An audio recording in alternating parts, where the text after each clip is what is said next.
Okay, so we're at 9 o'clock now. So welcome everybody to our webinar on the PFAS Forever Chemicals Investor Briefing. And my name is Sudip Hazra, Director of the First Sentier MUFG Sustainable Investment Institute. And the Institute was set up in 2021 as a joint venture between First Sentier investors and MUFG. And we're here to examine market trends and practices and facilitate investment industry participation. And the way we do that is really to broadly focus on research topics with practical outcomes such as engagement. So we're hoping today that we can make an informed contribution to the PFAS debate. And we're very happy to have worked in partnership with Kronos Sustainability on that. So for this PFAS investor briefing, we commissioned Kronos for the report, and it is part of our wider objective to provide research on topics that can advance sustainable investing. And I think most of you are familiar with Kronos, but in case you aren't, Kronos Sustainability works extensively with global investors and global investor networks to build their understanding of investment implications of sustainability related issues. And incidentally, some of the previous work that the Institute has done has been with Kronos, also on the pollution space. So in particular, 2 reports on microplastics and also microfibers, which led to considerable engagement. Okay, so just in terms of housekeeping today, please use the chat function to send us any questions you might have during the session. And also, just a note, the webinar will be recorded, so we'll be making that available to you a little bit later. Okay, so let's get cracking with the introductions. We're delighted to have some excellent panelists with us today with quite considerable experience in sustainability and also specifically on PFAS. So first of all, Rory. So I think many of you will know Dr. Rory Sullivan. He's co-founder and CEO at Kronos. He was previously head of ESG research and standards for FTSE Russell, and also head of responsible investment at Insight Investment. He's also visiting professor in practice in the Department of Geography and Environment at the London School of Economics. Our next speaker is Claire Wood, who is portfolio specialist at Stewart Investors, where she focuses on sustainable investing. Previously, Claire worked in several roles in First Sentier Investors, including head of investment insurance and global head of product. She has experience in investment analysis, investment risk, and portfolio management. Thirdly, we have Patrick, who is Senior Sustainable Finance Advisor at ChemSec, where he supports institutional investors in their engagements with the world's largest chemicals companies. ChemSec also supports the world's largest investor network targeting hazardous chemicals and coordinates more than 60 institutions with over $12 trillion worth of AUM calling to end the production of PFAS chemicals. And last but not least, Eugénie Mathieu, who is Nature Stewardship Lead at Aviva Investors, where she leads the overall engagement approach and voting on natural capital issues. Eugénie also acts as a special advisor to the Aviva Investors Natural Capital Transition Global Equity Strategy. Previously, she spent 14 years as a sustainability consultant, advising major international companies, including FTSE 100s, on their social, ethical, and environmental strategies and performance. So we look forward to hearing from our experienced panelists shortly. So what have we got coming up for you today in terms of our agenda with our expert speakers?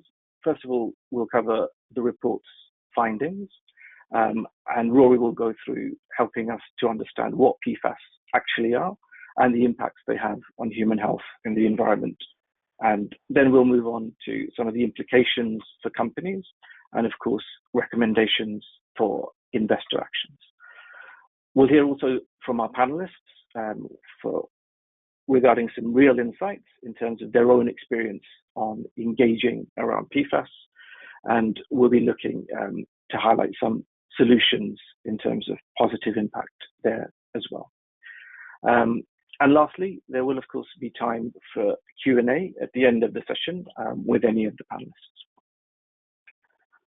Okay, so let's get the session started. So let me now hand over to Rory, who will introduce the report and also some of the technical content that will be very helpful for us to understand, particularly around the science and the impacts of PFAS. So over to you, Rory. Thank you, Sudeep, and good morning, everybody. Actually, I think my session is slightly mislabeled because I am not going to spend a lot of time talking about the science and impacts of PFAS, but I am going to spend some time talking about the features of PFAS, their sources, their uses, their characteristics that affect the way in which PFAS and PFAS-related regulation litigation affects companies and investors. So the report provides quite a detailed description of what PFAS are, why they're of concern, but I think it's that bridge between the science and impacts and the societal response, which is really where today's webinar is going to focus. But having said that, I'm going to do a little bit of an intro, just a little 101. So what are PFAS? So PFAS are perfluoroalkyls or polyfluoroalkyl substances. Essentially, their feature is that there are, if we could go back one slide, please, there's a super strong bond between carbon and fluorine atoms in the molecule. That gives these products particular characteristics which are particularly important in products. So they tend to be, depending on the particular chemical, resistant to water, grease, oil, etc. So you can imagine any environment where you've got liquids coming in contact with a surface and needing to maintain the features or characteristics of that surface, you can see where suddenly PFAS become very valuable. There are apparently over 10,000 synthetic versions of PFAS, so different products used in different areas. They are used in virtually every product or activity that we're involved with. So non-stick cookware, although I must admit I've failed spectacularly at non-sticking. But anyway, they're used in water repellent clothing, so outdoor clothing. You find them in pizza boxes and other food packaging, because obviously to stop the food adhering to the paper card product. Perhaps surprisingly, they're used in cosmetics. They are or have been extensively used in firefighting foams, and they have many applications in sectors like electronics and tech. So what you see is that they are pretty much ubiquitous. They are found in pretty much every sector, every industrial sector or industry sectors investors look at. And that makes it tricky from an investment perspective because you're trying to deal with something that's ubiquitous and in some cases very important, but also not really part of many businesses' core business or core activity. So that shapes some comments Sudeep will make about kind of how investors need to think about this as an investment issue. Moving on, in terms of PFAS, so PFAS have desirable industrial characteristics. They're used everywhere and they're used in large quantities. The reality is that they then enter the environment, in waste streams, product, so the products that we use, for example, in the home when they get disposed of. So they also have a second issue, which is not just are they used everywhere, but their pathways into the environment are multiple and diffuse. So that again is also problematic because it's not like we can say there's one particular segment of the economy that we can focus on. Now, the issue is, of course, that the characteristics that make them so useful to us also make them problematic. So if we go to the next slide, please. And it's pretty much a hot list of every illness and disease and health concern appears, cancer, endocrine disruption, elevated cholesterol levels, obesity, and so forth. These are the consequences of exposure to PFAS. PFAS are now ubiquitous in the environment. So there was a study from the I can't remember what it's called, the pollution program, which identified that there are over something around 20,000 sites in Europe that PFAS have been detected at, and with something close to 1,000 where PFAS concentrations are high. All over Europe, Belgium, around the chemical industry, place called Zwijndrecht and Dordrecht in the Netherlands, again, high chemical industry concentration, Schiphol Airport, because many firefighting foams contain PFAS. And of course, they get tested and used in exercises. So PFAS contamination of airports is a major issue. In the UK, close to home, Blackpool. Because again, Blackpool also has a significant chemical industry where clearly PFAS have ended up in the environment. So what we're seeing is PFAS being everywhere. PFAS is accumulating because it doesn't break down. PFAS is very hard to move because of its because the properties that make it so attractive as a chemical. And we're seeing a growing body of scientific evidence around the health and environmental consequences of PFAS. The next slide, please. What we are also seeing is we are seeing quite a strong regulatory response. I'm going to quickly go through this, and then Sudeep, I'll hand back to you. So we are seeing different types of regulatory intervention. So first, we're seeing bans. So we're seeing the EU is talking about PFAS as a whole family of products, and is talking about banning them sort of relatively quickly if its legislation gets through, in cases where there are substitutes or alternatives available, and over periods between 5 and 12 years, depending on the importance of the application and the availability of substitutes. We've seen other countries, Australia and New Zealand, have banned or in the process of banning PFAS in fire suppression foams or firefighting foam. The US has gone down a different route, which is it is looking at minimizing exposure and impact. So CERCLA and the sort of the various programs we've got for dealing with toxic and polluted sites. And we've also seen regulation around drinking water and water bodies. The other feature, which is quite interesting, is that not only are we seeing regulatory interventions basically directed at either banning or dealing with environmental harms, we're also seeing litigation. I guess the most high profile has been 3M and the $10 billion for Teflon, which was sort of highlighted in the Deepwater film. DuPont and others have also been fined, and we've also seen cases in the Netherlands and Sweden. So investors have often assumed litigation is a US phenomenon and a problem for US firms. We are seeing class action type litigation on PFAS appearing in Europe as well, and looking like it's going to be quite successful. So who benefits? Who are so with PFAS? I would say there are lots of companies who are exposed. The major producers, companies like 3M, Dakin, BSF, Honeywell, etc. And there's about 10 or 12 of those. So that's one segment that investors probably need to be concerned about. Another segment that I think is important is, of course, there's going to be a lot of money spent on cleanup. But I think there's and so the assumption in much literature is that the waste companies or waste treatment and water management companies will be beneficiaries. Well, they will if they get paid for them. So I think that's another sector that has a particular exposure, even though it hasn't caused the problem. Who are the beneficiaries? Well, apart from the legal fraternity, I think there's a certainly interest in monitoring. So all of that technology for testing, monitoring, etc. I think producers of substitutes that are demonstrably safer, lower impact, stand to be significant beneficiaries of this.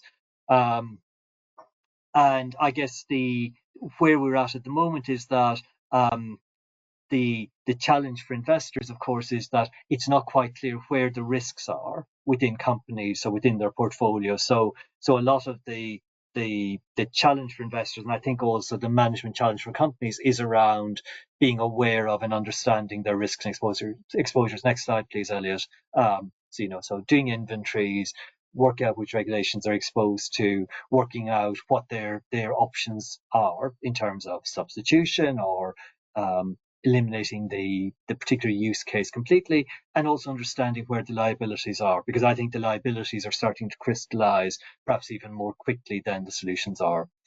So that's it. That's a view of the science, why it's so problematic for investors, and perhaps what companies should do. With that, Sudeep, I'm going to hand back to you. Thank you. Okay, thanks, Rory, for setting the scene there.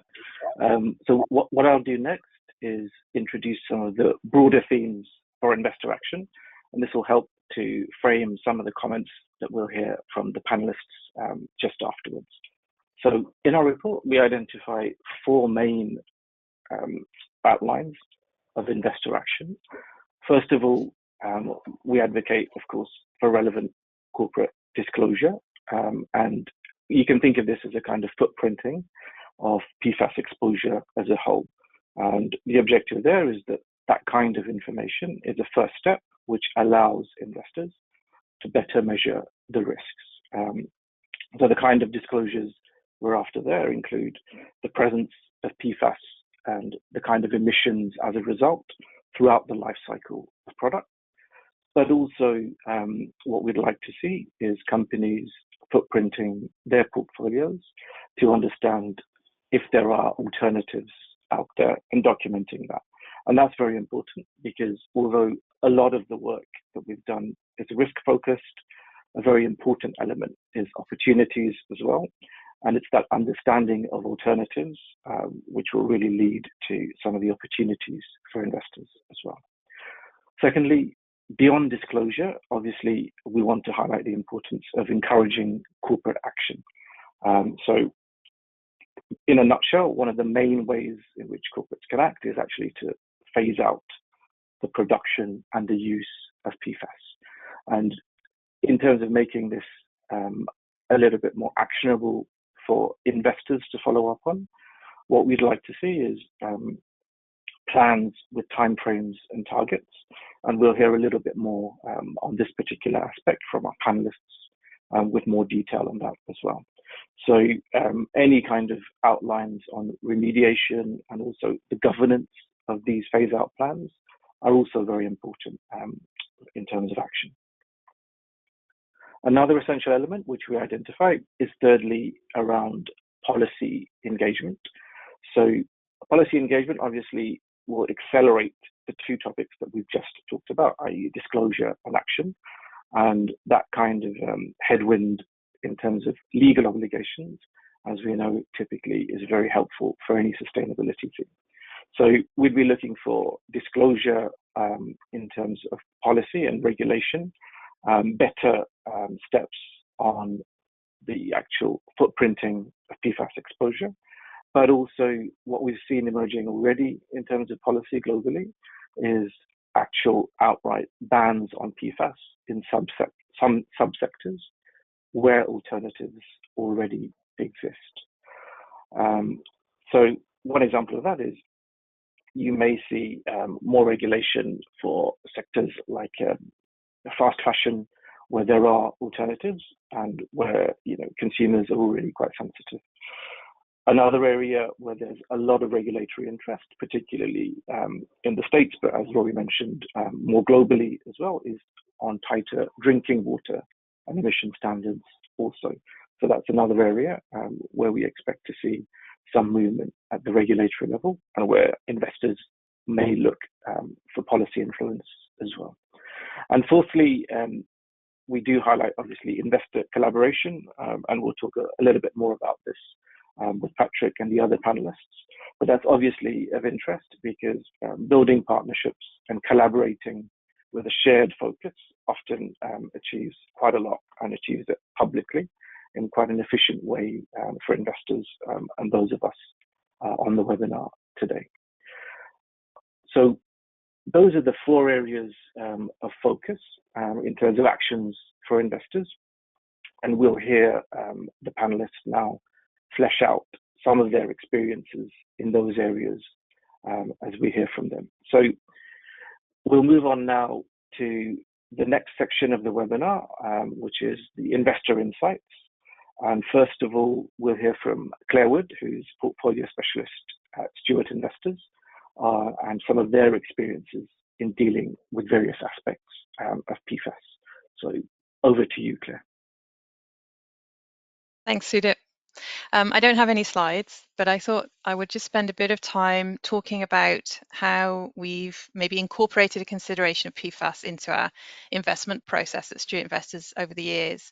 And just to set the scene of how Stewart Investors invest in a few sentences, we started life over 30 years ago. We're bottom-up long-only equity investors, and we look to invest in companies that we can hold for a decade or more. You're looking for really high quality, well-run companies with competent and ethical stewards looking after them that we can invest in for the long term. And around 20 years ago, we kind of realized that taking sustainability into account when making those investment decisions was going to be a really important thing to do. Looking at the sustainability risks and opportunities was important for when you're as a long-term investor. And so we have an investment process that's really looking to invest in companies that can contribute to and benefit from sustainable development, where that sort of great sustainable outcomes comes hand in hand with structural growth outcomes. So all of that is relevant to PFAS because we're obviously looking for companies that are going to manage the risks and the emerging risks of this well. And then we're also looking for companies that can benefit from the opportunities, as Rory said, that this throws up. So when looking at the opportunities maybe first, when we analyze companies and we've taken that into account, I would say they fall into so far into three main areas. So I'd call them water, waste, and HVAC, or heating, ventilation, and air conditioning. So water, I think, is the obvious one. So those companies that have facilities to detect PFAS and potentially to remove them from wastewater. We've looked at companies like Veralto and Xylem in particular, and to look at how they're doing that, to understand whether the sort of growth in that and particularly emerging regulation will support the build out of that business model. Another company that we invest in that's not there yet, but we find interesting, is Advanced Drainage Systems. So this is a US company that does stormwater treatment solutions. And as part of that, they build great big caverns underground to hold stormwater. But they also are increasingly getting into the water quality and detection and treatment area as a side effect of that. So they already have these filters for pollutants like hydrocarbons and heavy metals. And we've started to talk to them about PFAS and whether or not that's something that they would add on to their product suite. So this is part of engagement where we're not just looking at managing the risks, we're also looking at developing opportunities. It's kind of an interesting conversation with them because it very quickly goes to regulations and the state of regulations. Companies like this are going to make more money where they've got this tailwind of regulatory change behind them. And so that's also a really important piece of the puzzle, I think. So that's on the water side. In the waste section, there's a company in the US called Clean Harbors, which is actually an incinerator company. Doesn't sound very clean, but it does a lot in the area of hazardous waste handling and disposal. And they have developed something they call a total PFAS solution. So they've proven PFAS thermal destruction. So that's something, we're not invested in them, but it's something that we've taken a look at, and we've met the company to see if we would be interested in them as an investment idea. On the heating, ventilation and air conditioning, so there's a couple of companies that we find interesting in this space. There's a company called BRF, which is Swedish. They're primarily a distributor of air conditioners and heating systems, and the sort of business model of these distributors, another one is Watsco in the US, is really around the upgrading of the installed base of refrigerators and air conditioners and heaters from these very, very old inefficient models into more efficient models that are better for the environment, and have less leakage, use less energy, emit less CO2.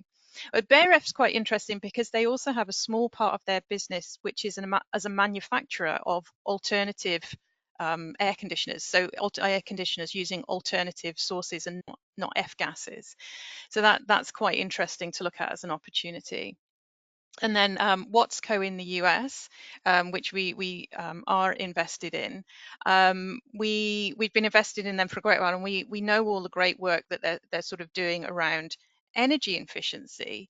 But we recently started talking to them off the back of some articles that ChemSec put out actually around the role of F gases in the creation of PFAS in the atmosphere.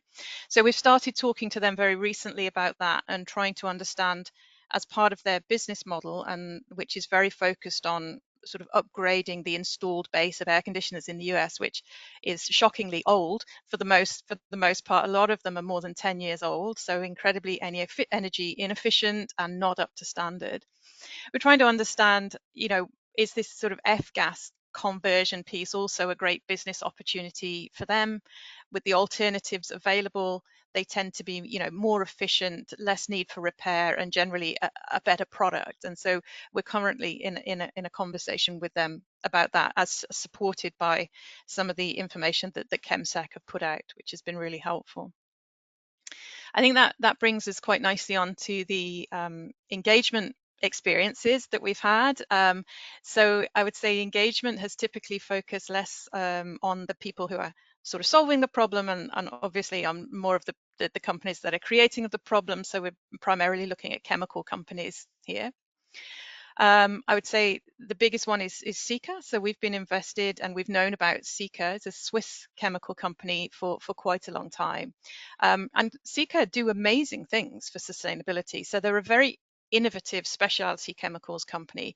They create products that do bonding, sealing, reinforcing, damping. They feed into the construction industry, the automotive sector.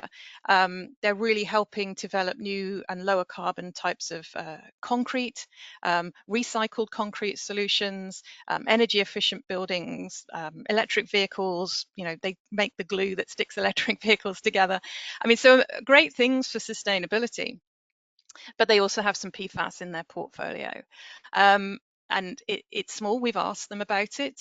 We've questioned them in the meetings about it, and the response has typically been yes, but it's a very small part of our portfolio, and we'll look into it, etc. And I think that's where we'd kind of got to. But then earlier this year, we were quite disappointed to see that they decided not to engage in ChemSec's ChemScore process, and sort of as a result of that, we've actually joined in the ChemSec's investor initiative on hazardous chemicals group as part of the Sika engagement group, to see if we can encourage Sika to sort of come back to the table and start discussing this and start disclosing.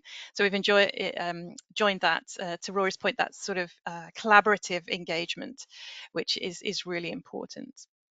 Air Liquide is another one that we've spoken to about this. What was quite interesting is when we asked them, they said another investor had asked them about this recently. So I think you can start to sort of see the power again of multiple investors all starting to ask the same questions, and the companies feeling that that they need to start having a response to this. I think the response was quite similar in the sense that they said the response, there's hundreds of varieties of PFAS. The ones that they produce are not included in the US EPA list of hazardous PFAS chemicals, and they don't believe it's a material risk to them. So this is probably not a very satisfactory answer. I mean, I don't think you can rely on a list of hazardous chemicals to all PFAS cause a problem. So that's one area that would be something that we'd want to push further on.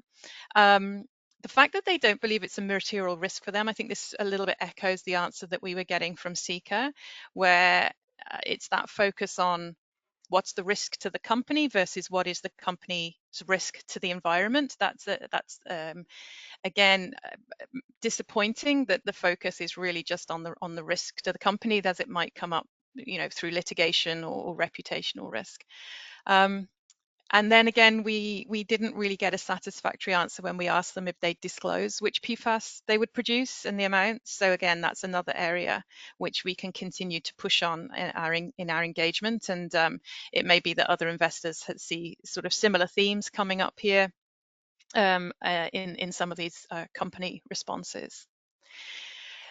I think just moving on then from engagement, then the next step that we would take, and we've done this in other areas of sustainability, when we start asking companies different questions about a topic, and then we start getting answers back that we're not really that happy with, we want to dig a little bit more. And not being experts ourselves in chemicals or chemistry or PFAS, we typically would go out and commission research from a research provider that could dig a little bit deeper. We've done this in other areas. We partner with a lot of NGOs in different areas to try and get answers. So and we really wanted to widen that search for exposures out just beyond sort of chemical companies or the obvious ones that were mentioned into, as Rory said, if we think about product manufacturing and product use, there's going to be a lot of companies in there, whether it's tech companies, industrials, food companies, that are going to have this exposures, and where are they embedded, and how can we get to the bottom of them. We're big investors in emerging markets as well, so we're quite keen to include some of those companies. So we're at the beginning of the process of trying to do that research. I think having put together a proposal for that research, we've realized it's actually a little bit ambitious, because the reporting from companies is not there. The understanding from companies around how this impacts their supply chain is just not there, which means that they can't report on it. And there is no sort of framework really at the moment for best practices around how to do this. So we're still thinking about this one and how we can go ahead and approach it. But it's a difficult problem, but that hasn't stopped us or caused us to shy away so far from sustainability issues. So next steps, that's for us. So I'll leave it there, Sudip, and hand it back to you or the next person. Thank you. Okay, thanks, Claire. Just checking if everyone can still hear me. Yes. Yeah. Okay, great. So, thanks for the kind of first-hand feedback on the experiences of engagement there. Obviously, there's still a lot of complexities, and companies are in their early stages. But it was also good that you brought out some of the opportunities side as well, which I think a lot of people on the call will find very interesting. So for our next speaker, we'll bring in Patrick from ChemSec, which has already been mentioned several times, and we'll also move on to Eugene and Matthew of Aviva Investors straight after for some of their views on PFAS-related progress from issuers, litigation, and on regulation as well. But first, over to you, Patrick. All right, thank you. So first, great report, I'd like to say to the people at Kronos. Very good reading. So yes, ChemSec have been mentioned a number of times. So I'm Patrik Witkowski, and I have been working at ChemSec now for a little more than 2 years. And ChemSec, we are an environmental NGO aiming to reduce the use of hazardous substances. So that's our goal on this planet. And we work with different stakeholders to drive the change to safer chemicals. We work with policymakers, we work with companies, and of course also investors, as has been mentioned a number of times. And we receive funding from the Swedish government primarily, but also various charity funds. And we can take the next slide. So for some background, we have what we call a business group, the ChemSec Business Group, and we work with a number of big brands to figure out and discuss how to drive substitution. And this we've had for many years now. So we have quite a lot of knowledge of the thinking throughout the supply chain. And we can take the next slide. So for a number of years, since a number of years, we've had what's called the Chem Score. So this is our ranking of the world's largest chemical producers on their efforts to reduce their chemical footprint. So basically, we rank the world's 50 largest publicly traded chemical companies on their product portfolio, the extent to which they are taking action to develop safer alternatives, and how transparent they are, and so on. And this is completely free, so you can just type in ChemScore in Google and you'll come right in. And we can take the next slide. So then you'll see the 50, here's all the 50 companies. So this is the final scores from last year's Chem score. So that was published in late November 2023. So the new one will come out, it comes out each year. So the new one will come out late November of this year. And here you can see, so the top scorer last year was actually SABIC, which is the Saudi Arabian big petrochemical company. And if we take the next slide, you can see here, these are the scorecards, how it looks on the website. So you have SABIC up there to the top left. So they're given, all companies are given a grade from A to D, but we don't have any A graders as of yet. So SABIC is the number one with a B there. And if you take the next slide, you can see how it looks if you go into one of these cards. So there you see the points they're getting from each of these, the 4 categories: product portfolio, development of safer alternatives, safer chemicals, management and transparency, and lack of controversies. And you can download all the methodology and look at this. So this is something I really recommend all investors to have a look at if you're interested in any of these companies.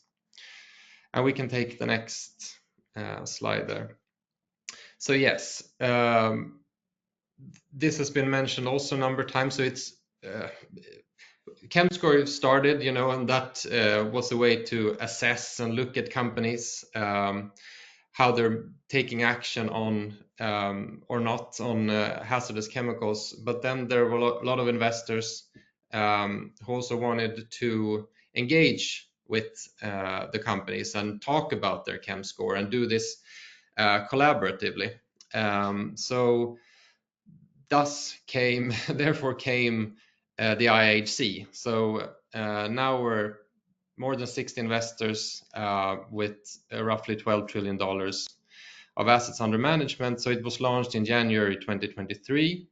And it's an investor-led initiative, is worth highlighting. So we at ChemSec, we're the coordinator and supporting secretariat. So we do a lot of the coordination, helping to put together groups and so on, and also, of course, provide the expertise, because it's very hard for someone who is a sustainable finance expert at an asset manager to go and talk to a couple of PhDs at a big German chemical company about various molecules and things like that. So we try to help and chew the information a little bit to make it easy to have the discussions that you as investors like to have.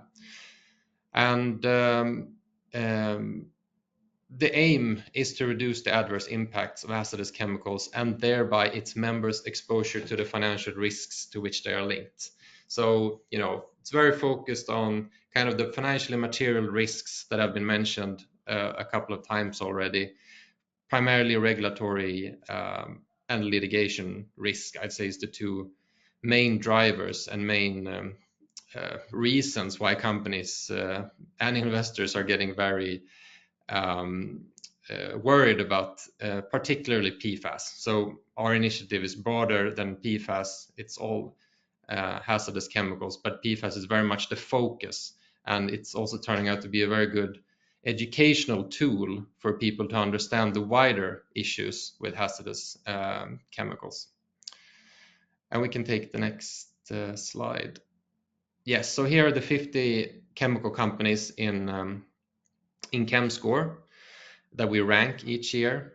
And if you go to the next slide, you'll see the 20 companies that we currently have an active engagement with. So there are, for each of these companies, you see here a working group with 8-ish investors who engage on an annual basis with these companies. And there's a lead investors who is in charge of having contact with the company and chairing the call and all of that. And for each of these companies, we provide a preparatory company specific call. So for 3M, we have one hour call with about 3M, and we talk about their room for improvement, what they're doing good, their weaknesses, and so on. So that's how it works. And we can take the next slide. Yes, so that I'll hand it over to Ujeni, who is also one of the main architects of the IHC and the chair of the steering committee. Thanks, Patrick. Hi, everybody. So Patrick's given a good introduction to the Investor Initiative on Hazardous Chemicals. And if we move to the next slide, I wanted to give a brief outline of what the asks of the initiative are. So every year we write a letter to the 50 or so chemical manufacturers that are in the ChemScore survey and ask them to do three things. This is firstly to increase transparency. It is quite surprising to me that as investors and shareholders in companies, we feel very unable to gauge the risks of our investment because we simply do not have full visibility of the hazardous chemicals that a company is producing. At the moment, companies are required by law in the EU to publish a register of which hazardous chemicals they are manufacturing every year. And in the States, they are required to do that every 4 years. But in the rest of the world, that sort of equivalent regulation is very patchy. So it is currently not possible for an investor, part owner in a company, to actually know which hazardous chemicals that company is making and therefore what liabilities and regulations it might be exposed to.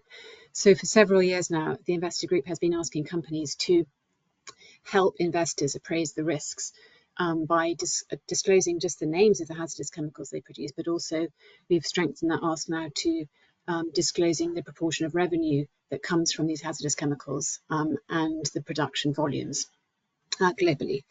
And we are seeing a lot of companies say that they cannot share that information for competitive reasons, but it is unclear whether that really is the sole reason that they are unwilling to share this information. And it's something that we really are encouraging, because as with all ESG issues, that investors can only really understand once there's been disclosure. Secondly, we've been asking for a phase-out plan for the persistent chemicals. So this is essentially the PFAS category of chemicals. So a time-bound phase-out plan that has a realistic roadmap with clear KPIs to track progress. We haven't asked for a specific date for phase-out because we know it's difficult for some applications, but in other applications there are alternatives available now, and so we're really encouraging companies to set a plan for that. And finally, the third ask is to develop safer alternatives to the hazardous chemicals, to evaluate which hazardous chemicals are being used, to substantially ramp up R&D into the safer alternatives. And we believe that by doing this, companies will see a significant opportunity for value creation. Next slide, please. So this initiative has been running for quite a few years, and you can see here's some of the headlines that have arisen as a result of all the hard work of the investors and ChemSec. We've been really surprised by the huge momentum that's built behind this. And in the beginning, we were calling up other investors to say, do you want to join us? Are you interested in this issue? And now in the last year or so, investors have been sort of beating down the door saying, can I please join, without us approaching them. So it's been really exciting to see the significant rise in investor interest in this issue. And personally, I feel that as an environmental issue, it has the potential to be more impactful in the short term than other environmental issues like climate change, which are more medium to long term impactful on the company's bottom line, whereas the litigation regulation we're seeing around hazardous chemicals and PFAS has already shown significant impacts this year, last year, on companies' bottom lines. So we've seen an example of the big fines that companies have been paying. We got the $10.3 billion settlement that 3M made in 2023 with a number of US cities and towns for PFAS contamination. This slide shows the list of some of the fines that have been paid: 671 million, 850 million, 1.2 billion. And the size of these fines has led to comparisons with the size of the asbestos liabilities for companies. And that I think the trajectory is showing that this is only going to increase, particularly in the States. And the next slide shows this some examples of this comparison with asbestos as just in terms of an indicator of scale. But this is the US National Law Review comparing the size, and it's saying it's not unreasonable to assume that there will be similarities in terms of the scale and nature of this litigation liability. We've also seen, as the next slide shows, quite a big uptick in regulation on this area. The big one has been the US Biden administration introducing regulation on water standards to protect consumers from exposure to PFAS. And that's been quite a game changer in the US. And then this slide just outlines some other examples of regulation. So this year, the EU has approved a proposal to restrict PFAS from toys. Individual EU member states like France and Denmark are taking action to prohibit PFAS in certain products. New Zealand and Taiwan, there you've got examples, Mexico. And also what's interesting is the Kunming-Montreal Global Biodiversity Framework that was agreed has included in it a target to reduce the overall risk from highly hazardous chemicals by at least half by 2030, and that's a huge reduction in quite a short amount of time. Next slide. So has all this surge in interest on this issue shown any progress? Well, just looking at some of the companies that we have been engaging with as part of the Investor Initiative on Hazardous Chemicals, and also that are members that are subject to the ChemScore ranking. These are the chemical manufacturers. We have seen the biggest move, of course, was 3M committing that they will exit all PFAS manufacturing by the end of 2025. And you can see, that's the impact of a lot of different things there, the litigation, regulation, and investor pressure and consumer pressure, and Hollywood films. I think that was the first really significant move we saw against PFAS. Then PPG has said they will add 725 PFAS to their list of restricted substances. So that's quite a large number of them. The next slide shows that SABIC, which was the company that was first in the overall ranking, has said that they are now proactively seeking substitutes to phase out PFAS of their operations. AGC has acknowledged this trend towards a stricter regulation of fluorochemicals and wants to identify and develop alternatives for business opportunities. And then finally, Syensqo, which is a new company spun out of Solvay, has said that they are innovating to find alternatives, and they're voluntarily phasing out the use of the fluorosurfactants from the PFAS family by 2026. So, obviously these are isolated examples, but they are definitely the beginning of a trend, and we're delighted to see that. And finally, just a call if anybody else is interested in joining the Investor Initiative on Hazardous Chemicals. We're always very open to other investor members. So the contacts here for Patrick are on this slide. And I'd like to hand over back to Sudip. Thank you. I can also see 2 slides. Okay, you moved on from there. Thanks. Sorry. So thank you, Eugenie and Patrick. And I think in terms of ChemSec, it's really been quite impressive, as you said, Eugenie as well, to see the growth in the number of investors in recent times and the total amount of AUM and the power of that AUM to influence the companies involved.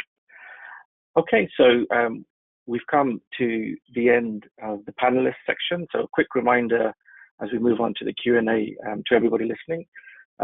Please put your questions into the little box with a question mark, and we'll be happy to forward them on and engage the panelists. So don't hesitate to put some questions in. So in the meantime, as we kind of look at what we've learned today, perhaps the first question for you, Rory, do you think, from the work that's been done, are there any particular sectors or even products that we should be paying a little bit more attention to that we haven't already? Yes, Sudeep. So one sector that I think we just didn't recognise in the report or highlight with enough seriousness is agriculture and agriculture and pesticides. So this is a topic that was raised with us by Arthur van Manesveld at Achmea, where he highlighted the fact that many pesticide producers use PFAS in the formulation of their pesticides, not because it's part of the pesticide itself, but going back to the point I made earlier about PFAS being water resistant and resistant to other liquids. So I think we had approached the report from a frame of PFAS releases to the environment are incidental to the core activity. You know, they're in waste streams, or they're product use and disposal, or it's something coming through waste treatment or water treatment facilities. I think the agriculture sector is one that warrants more attention. I think there's a strong overlap with the list of companies that Eugenie and Claire have both presented, but I think there is at least one activity we've now identified where PFAS is deliberately released to the environment as an integral part of the activity, which is sort of PFAS within pesticides, and I think that warrants a degree greater of attention. I believe that Acmea is coordinating an investor engagement with a number of the pesticide producers, so we can share Arthur's contact details if people are interested. Okay, great. Thanks, Rory. And then also perhaps a question for Patrick. So what progress, do you think you've seen in terms of companies developing and adopting safer alternatives to PFAS? Well, I think we're seeing a lot of the examples that Janie brought up is from the sort of big industry world, and we're definitely seeing a lot of companies acknowledging it, the manufacturers, and at least saying that they're looking into alternatives. And but I think from us at Chemsec, we've for a long time really worked a lot with what's called alternative producers. So we know a lot of people who develop various products, and in our world we see new materials coming out every day that is PFAS free. So it's a huge business opportunity. And what we try to do is to highlight all of these alternative producers and show that there are alternatives available. If you also look downstream, there is Apple has a commitment to phase out PFAS as a class. IKEA have phased out PFAS from all textiles many years ago, 2016. Adidas claims to be 99% PFAS free. Walt Disney prohibits PFAS from consumer products. We have something called the PFAS movement, gathers more than 100 brands to phase out PFAS and are committed to doing so. So, there's some heavyweight PFAS academics that recently wrote an article where they talked about a seismic shift in the PFAS landscape, and I think we're really seeing that.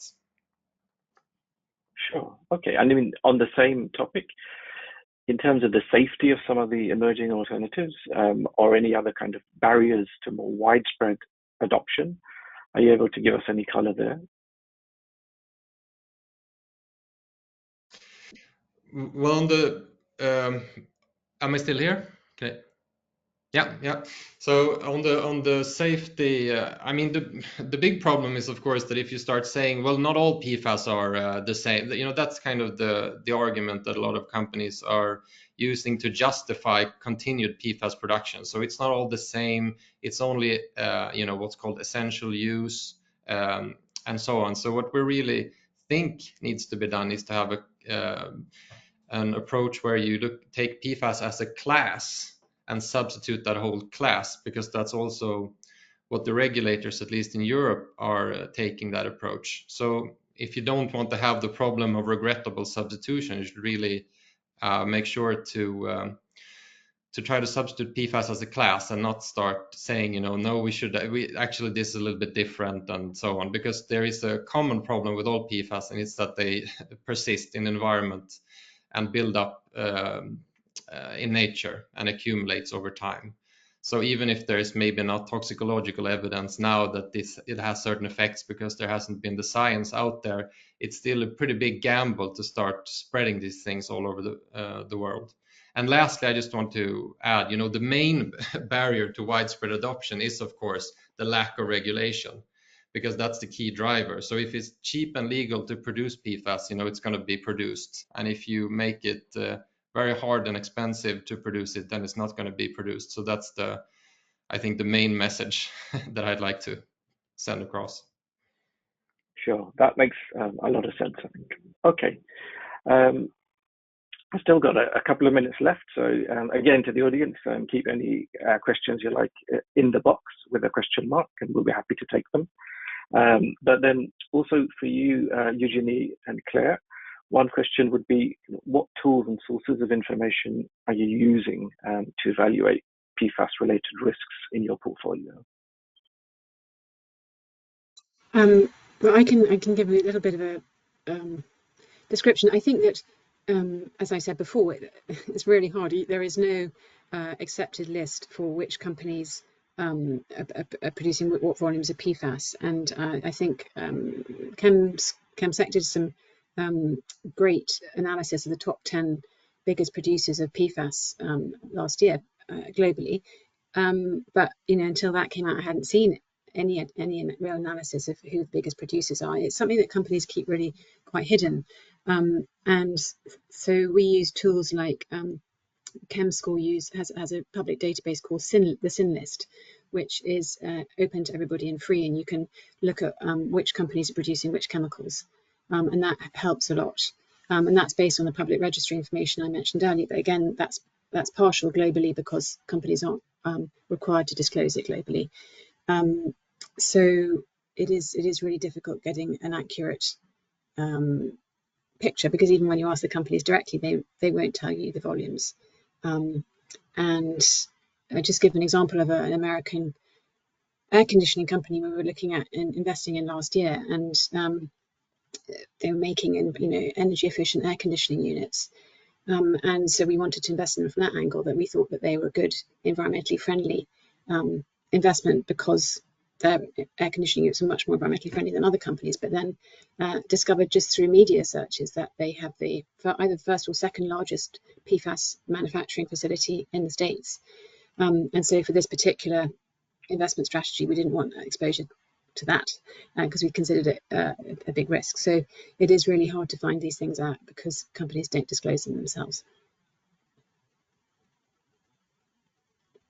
Yeah, I would echo everything that Eugene has said about the difficulty in finding out. And interesting on the last point, I guess one data source that we do use, as well as things like ChemSec, is a tool called RepRisk.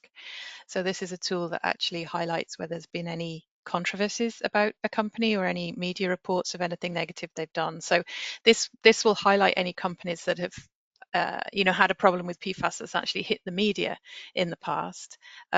But it doesn't really get to the problem of the companies where that hasn't happened and what their exposure is and what they're doing and what they're even a list of what they're producing and how much. It's there's nothing out there really to get to that.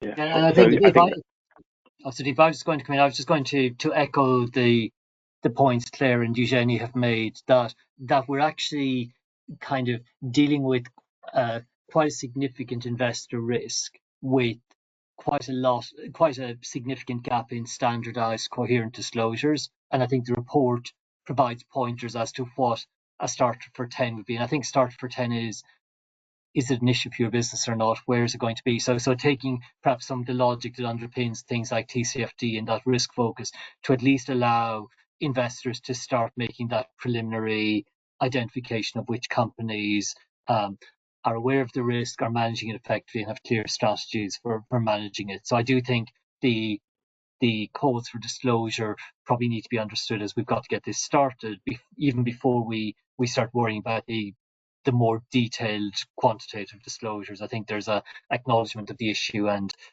explanation of how it's to be managed as a risk would be very helpful for investors, and probably ties in with investor or with corporate duties to disclose as well. Absolutely. Yeah, thanks, Rory. So I think we've reached the end of our session today, so we'll just close. So just, I mean, in terms of final comments, it's obvious that, PFAS still has a very pervasive presence in our global economy, and it's a significant challenge for a lot of stakeholders. I think where investors that we've heard from are coming into this and approaching it are identifying, mitigating, and trying to unwind some of the harms. But obviously, that does require quite a complex and coordinated effort. But we do think responsible investors have a critical role to play there. In terms of what's next, so please download the report and use it for engagement questions. We've put in quite detailed guidance for some of the key sectors and subsectors which are exposed. And we're looking forward to working with you all to be able to minimize some of the PFAS related risks and maximize some of the opportunities with you. And finally, thanks to all our speakers today. We've had some really valuable insights. So it was really interesting to hear from you all today. So thanks everybody for joining us, and we look forward to continued engagements on this critical area. Thank you everybody, and bye for today. Thank you. Bye.